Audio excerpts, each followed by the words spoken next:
You just clicked play on Tech Vibe. This is your front row seat to Pittsburgh's technology and innovation ecosystem. And I'm your host, Jonathan Kirsting with the Pittsburgh Technology Council. I'm knocking on 30 years of telling all the stories of Pittsburgh's technology industry, talking to the companies and the men and women behind them. Today on Tech Vibe, I'm welcoming Heather Miller, a seasoned product manager with nearly 2 decades of experience in healthcare technology and product management. And she's going to discuss her journey and the founding of her new company, PDRM. In my conversation with Heather, she emphasizes the importance of operational excellence and preventing burnout among product managers. Burnout is a thing, and she has some ways around that. If you don't know PDRM, they offer services to individual founders, small to medium-sized businesses, and even just product managers themselves who are working in larger companies to provide both fractional and full-time work. In my conversation with Heather, she highlights the role of product managers as actual translators and the need for internal and external stakeholder communication. She also mentions her new partnership with Tesla IT for both CTO and CPO services. She's already expanding and having a ton of fun, and I'm excited to introduce you to her today and really learn more about what she does, but also some of the trends that we mentioned here before going on with product management. Let's give Heather a big, warm welcome. Heather, great to have you here today. It's nice to be here. Yeah, I'm very excited to learn more about you and what you've done here with PDRM. The Tech Council, we get really excited when people break out and start their own thing because you're like an expert in your field and you can help so many people with your skill set. And I just want to document what you do and how you do it. And I want to also learn a bit about why did you hang your own shingle out there? Because I'm always impressed because everyone I talk to, they're the smartest people in the world. I feel like they could work wherever they want, but then they choose to work for themselves. And I think it's a great thing, but I'd be like, I think I'll go with the guaranteed paycheck. But that's just me. So welcome to the show. So glad to have you here today. I am so happy to be here. Great. This is so much fun. Very, very cool. First and foremost, tell me about Heather, for crying out loud. Well, who is this Heather Miller person here hanging out in front of us? Yeah. So I have spent almost 2 decades mostly in healthcare technology, but did some work in IT consulting before that, and worked with mostly the last decade has been in product management, where I have focused on helping teams excel in operational excellence and working to make sure that they are delivering the most value to their customers. Yeah. While also not burning out Oh, okay. for Exactly. the teams and themselves. Okay. Personally, there were times that I burnt out because I was not prioritizing myself and prioritizing things that would help me succeed. And as I have grown and learned, I don't want that to happen to the next generation of product managers. Yeah. And that is one of the major reasons that I have gone out on my own. I like it. You're taking this passion and this thing to be like, I'm going to make sure this doesn't happen to others and help them at the end of the day build better products, manage their customers better, and all the good stuff in between. So I like that a lot. Yeah. Recently, I've been dabbling, just learning a little bit more about like product managers that are out. I think Pittsburgh still makes a lot of stuff, a lot of products, for lack of a better term, coming out of Pittsburgh, which I think is just so interesting. And maybe just tell me, like, when you talk about products, like what exactly does that mean? I'm sure it's a range from a software product to anything else. Tell me. Can be. Yeah. And I think this is something that's so interesting is a lot of times people think product managers really are just in tech, and we're not. People think product managers are really just in those big tech, the Amazons and the Metas and things like that. Of course. They're everywhere. Okay. They're everywhere, or they should be everywhere. Okay, They gotcha. should be everywhere, from the early stages of software to the cars and the tablecloths or the microphones that we're using here, because everything has a customer, and not everyone that is designing the product can be in front of the customer. But a product manager's job is to help everyone really know what the customer needs. It's that go-between that can bring back like all the experiences that they're seeing from their customers and being able to pull the feedback, good and bad, bring that back to the designer so they can make a better product that you can sell more of. I also like to say that a good product manager is also the translator between everybody. A product manager really is that keystone. When they're doing their job, they're bridging everybody. They are very much a soft skill person. So they're working on making sure that the C-suite and the engineering team, sales, client services, everybody is communicating, and the story is slightly different between all of those groups. Exactly. But it's the same story. But you got to tell it in different ways. Everybody's working to the same goal.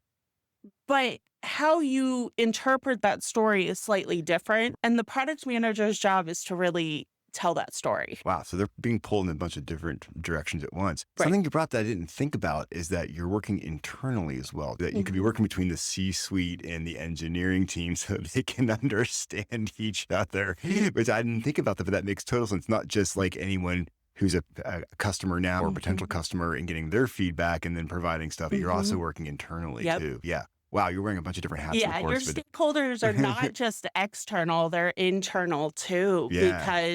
And sometimes the product you're designing is an internal product. Didn't think about that as well. You're actually building something for the company to be using as an internal management tool or something to that effect. And sometimes those products are the hardest to prioritize, but they bring the most value to even your external clients. Yeah, because you're actually able to gain efficiencies to help be a better supplier or provider.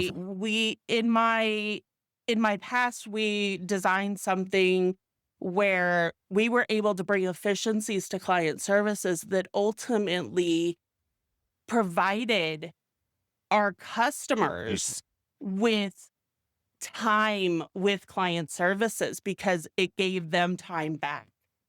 And so if you think about things like that, but it's hard to put that into words as a C-suite until product goes, okay, I can show you the return on investment by going XYZ. Gotcha. And so that's really the zone of genius for a product manager. I like that. The zone of genius. I guess you want to be in the zone. So you're helping these people get in the zone. Really what that boils down to. Okay. Exactly. So who do you help get into the zone? Is there a particular client size that you work with out there? PDRM really works with everything from individual founders to really small to medium-sized businesses. Okay. So individually, however, I do also work with product managers that may work in larger companies, though. Yeah, they bring you in as like the secret ingredient to get things moving. So I do have products that can serve product managers.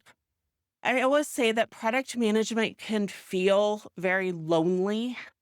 Even if you are in a department or a large company. Yeah, because I feel like you're not on any one team. You're like that lone person toggling between the different teams. Even if you do have a great team, of course. I have been very lucky in my career to work on fantastic teams. I am still friends with engineers that I worked with almost 15 years ago. That's saying something there. Yeah, for sure. They have been referrals for me. I believe it. They are great counterparts to me. And that is something that I feel very extremely fortunate for, but it can be very lonely. I believe it. And even if you do have a great product team, having somebody who understands what it's like to be a product manager is very different, or product owner. Makes sense. In that product space. Yeah. And so we do have I do have programs for product professionals to help them gain experience at any stage of their career. That's interesting. So PDRM has two phases, both working with fractional work, so we can help companies in that small to medium size, as well as product managers at any phase of their career. So that creates so many more opportunities for you because, like you said, if you're going from fractional to a full-time thing, and anything in between, no matter where that product is along the way or what need, you can go in there. And I guess it really helps. I can bring someone from the outside in. I think a lot of times when you're a company and you're developing something, I mean, you can't see the trees to the forest or the forest to the trees. And so you need that outside set of eyes that understands the basics of what you're looking, but to not have their eyes clouded from being part of all the minutia. It is. Something. And it happens so easily. Founders are fantastic at coming up with great ideas, but they don't know how to actually take them to market. Let's talk about that, because I think that's so important, because one of the things at the Tech Council we get really excited about is being able to arm our small members with experts like you in order to help them succeed. And God bless anyone out there that's trying to, on their own or with a small team, have an idea for a product or whatever it is and bring that and take it to market. My goodness, like, you might be a technical expert in the nuts and bolts of the product, but getting someone to buy it or making it something that can be used properly, whole other ball of wax. And so you being able to work with somebody like that, they're not hiring you as a full-time employee because they can't do that, but they're bringing you on as a consultant. So you can come in there and spend a fraction of your time in order to help them. And it isn't even a long time. Okay. We can come in for as little as a day. Really? And draw you a VIP kind of roadmap almost. Yeah, at least get you started. Yeah. To at least give you some direction. Or as much as working with you on a part-time basis for up to a year or whatever it may be, to help you kind of look at what you need. We have packages all the way in between. Of course. But some people just really need to sit down with somebody and go, okay, this is what I have. This is what I need. What does it look like? Totally. It depends on how big the project is or how big the service or product is. So it's a wide range. It doesn't have to be, but when you have the almost 2 decades of experience, I can look at a product or service instantly go, okay, this is what you need to do. This is the market you need to look at.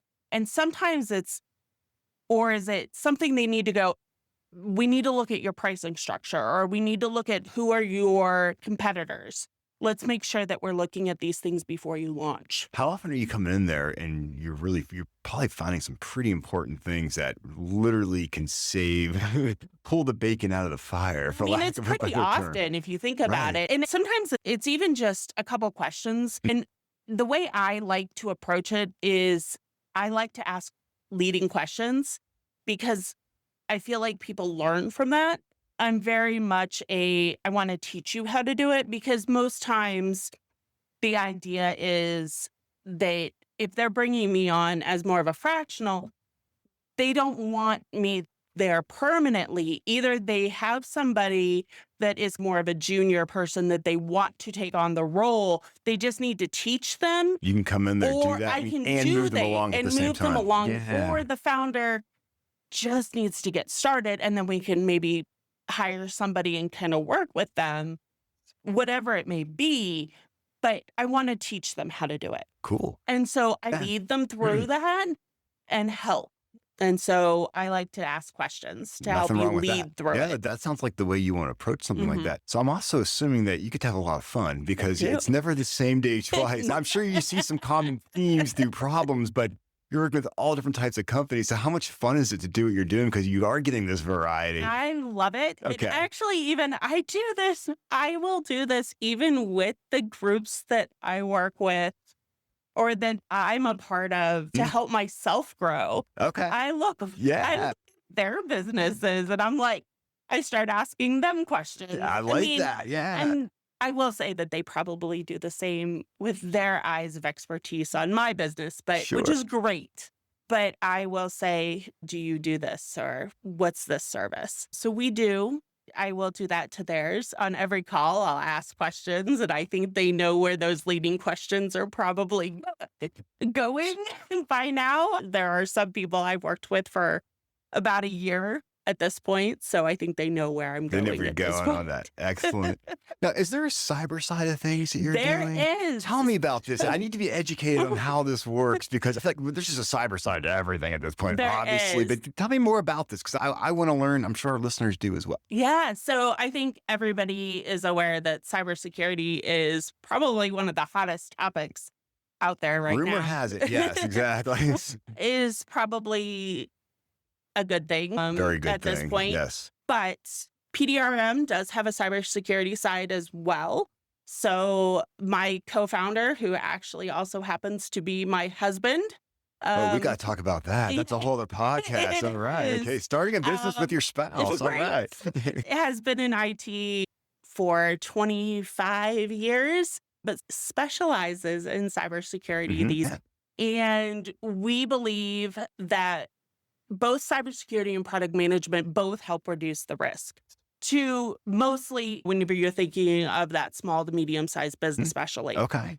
And so he has a portion of the business that will look at cybersecurity, so doing risk analyses for small to medium-sized businesses to help them identify where they may have gaps in their business. I mean, it seems like that's an appropriate time to come in and pull that in. And how lucky for you. It is. You got someone you know. I also have a built-in IT into my business, which is fantastic for me.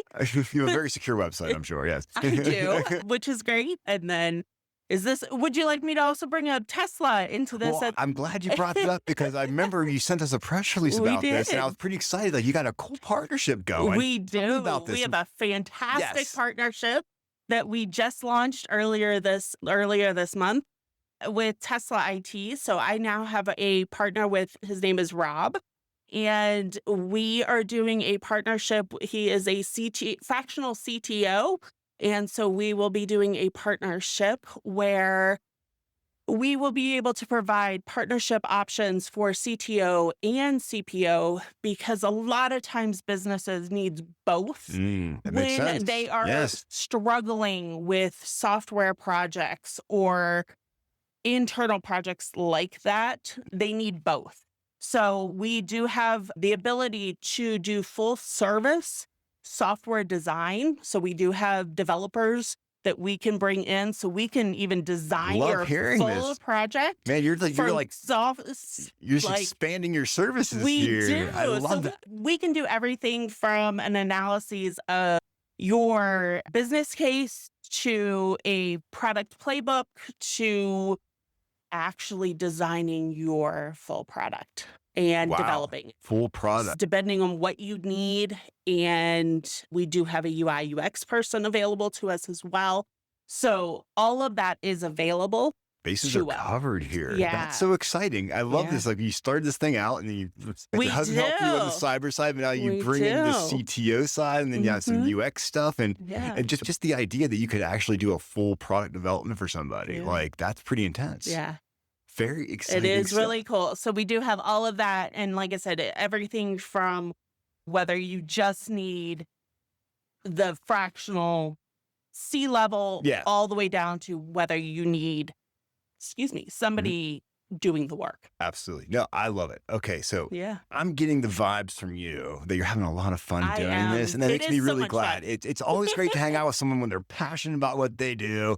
So I'm feeling like you made the right choice, like leaving the corporate world to do your own thing. And it's fun because I'm still in a corporate environment. Of course. Because I'm still in that world of working with corporate entities and I'm still in LinkedIn every day. That's you got to feed the algorithm, man. I'm still there. Yes. But it's on my own terms. Completely. And that's what I want to talk about. The idea of so many people now, we've reached this point where our work is our life, right? And the idea that you can do it more on your own terms than on someone else's terms, it seems very appealing, but also it has its risks, of course, too, because, you got to land those customers in order to do that. So what was it that made you feel like this is worth my time to really give this a shot? I think I had been thinking about it for a long time. So I had first heard about the idea of the fractional world about 2 to 3 years ago. Okay. From a couple of who I would now consider friends. Sure. They were people I just knew then. One is a fractional COO and one at the time was doing fractional CPO work. She has since not doing that. She is now more of a coach consultant. And the other person is still doing fractional COO work. She considers herself the number 2 to some of the world's best I love CEOs. That. Awesome. Very Which I think is some of the, but I luckily can count her. I think I can count her as a friend now. We're calling her your friend, okay? Yeah, Simple as that. She's your friend. She is. And I thank her every day for giving me the strength to actually step out when I was deciding whether I was going to open the business. And then when I decided to fully step out on my own versus doing it at the same time, I was like, I'm scared to do this. She goes, you're going to be scared, but you're going to build your wings on the way down. Ooh, is what she told me. Okay. And I did. Yeah. She is fantastic. She is part of the group that is my mentor group. I am a part of a group called Elevate with Nicole Culver, and it's Katie Woodrick.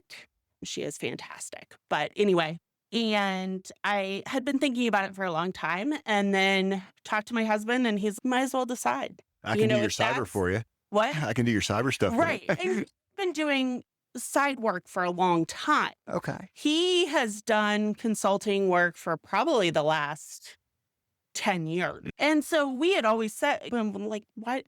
It's time. And so I just decided last year that it was time to do it. Love it. And so we started working on both sides, and I brought up the mentorship first and then started working on the fractional, and it has been fantastic. Yeah. I mean, how great to have a supportive spouse like that. That's like being able to help boost you along the way. It is. Yeah, and it's been nice. That's fantastic. I love hearing that. I'm trying to think. So what would be your advice to somebody then, based upon, we're going to keep paying this forward a little bit. If someone's on the edge right now, would you tell them to, based upon what you would know, that you could maybe build those wings? I would say if this is something you're interested in, whether to go out on your own, find a group that is, or somebody that is, first of all, to be your support system, whether that is your family, your outside your family. I would say probably both. For me, it has been nice to have both, because there's been times where having the conversation outside of my family has been very helpful, where if I am having a bad week or whatever with the business, where I feel like maybe I'm letting my family down, it's nice to talk about it with not my family. You got it's like having a therapist, man. Yeah, exactly. But it's been nice. But I think the other thing is trust yourself. Know that your years of experience are valid. And I think especially, and I think this is very valid for the Pittsburgh area, your experience, even if you are not working for big tech, is still very valid. You have the experience and you can do great things. That is some wise words. I'm so glad you got to tell us that. No, that's really important. I think that's some very actionable stuff. I think a lot of us will get down on ourselves, be like, well, I know these things, but I haven't worked for this big company. But notice, which is actually good. It is. And I think for a long time, I worried about whether or not it was the right time for me to go out on my own, because I didn't have the title or the big name or whatever it was. But I had the knowledge. I know what I need. I have the expertise. Exactly. And that is what is necessary. That's what people need. I tell you what, I've enjoyed my conversation with you so much. Now, this is fantastic. Hey, I'm just so excited for you. Thank you. Love the fact that you're doing well after taking this big risk, and that you're helping companies with their product management and their cyber. New partnership here with Tesla IT, so you can bring in the CTO side of things when needed. I've seen all these pieces come together as you're going to continue to grow here. And then providing us with some insight as to how you did it. I think it might inspire a few people along the way. Yeah. So they're great stuff. Yeah. Come on, man. I really enjoyed it. That's great. I'm glad. So much fun. And welcome back to Tech Vibe anytime. We have the open door policy for Sounds you. great. Simple as that. And of course, we have links to your website in our description and everything like that. So if people want to connect with you, Heather, they can do that right there. And Sounds good. thanks for stopping by the Huntington Bank Studios You're and telling your welcome. story. So much fun. Yeah. Excellent. Hey, everybody, if you want more content like this, we just love giving you a front row seat to the great women and men building awesome companies here in Pittsburgh, making a big difference. Just keep following us. This is Jonathan Kirsting with the Pittsburgh Technology Council.